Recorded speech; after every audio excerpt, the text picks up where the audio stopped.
Killzone Mercenary brings the Killzone franchise to Sony's struggling portable, but is it the game Vita owners have been waiting for, or another disappointing shooter? Visari forged them into a nation, the Helghast, asserting their superiority and their right to Vecta. Killzone Mercenary takes place between the first and second Killzone games. You play as a gun for hire named Aaron Dunner, completing mercenary contracts for the highest bidder. Because of this, you'll be fighting for both the Helghast and the ISA. The plot had potential to give perspective rarely seen in a shooter, but much like previous games, the narrative is fun but forgettable.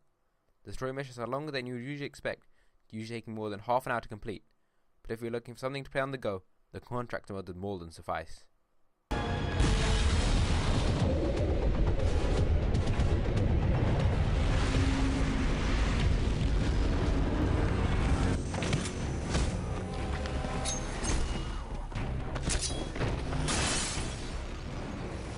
Mercenary successfully translates the Killzone experience on the PS3 to the Vita. Guns are being tweaked to make them more powerful, meaning that enemies are disposed of quicker and the game is generally faster paced. With the working stealth mechanic, the game also lets you tackle situations your way. Apart from the urge to click down on the analog stick, the controls are also very good. Touch is used sparingly and there is usually a button alternative. However, the melee attack always requires touch, which forces you to take your hands off the controls during combat, leaving you vulnerable to attack. With the campaign only lasting 6 hours, you'll probably spend the majority of your time in the multiplayer mode, but this isn't necessarily a bad thing. Games only support 8 players, but the maps and objectives are all made to accommodate for it. You'll never find yourself searching for an enemy, and objectives are varied enough so the multiplayer never gets boring. Warzone is a particular standout, forcing you to complete chaining objectives. The normal team deathmatch objectives are there, but when you're thrown into a hacking minigame in the middle of the battlefield, the tensions finally start to rise.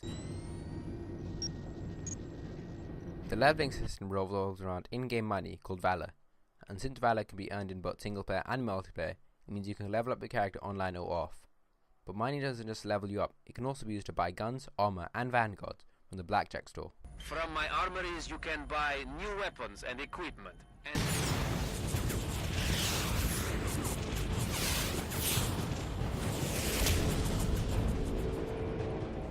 Mercenary looks amazing.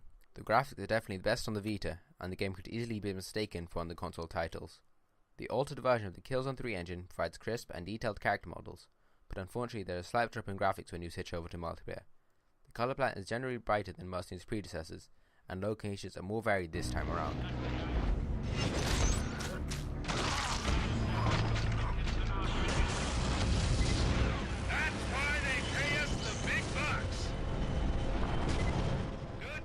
Killzone Mercenary is a competent shooter with great graphics and solid gameplay. It provides a console experience on a portable as promised, but it sticks a little too closely to the tried and tested formula, and that's why it gets an 8.5 out of 10.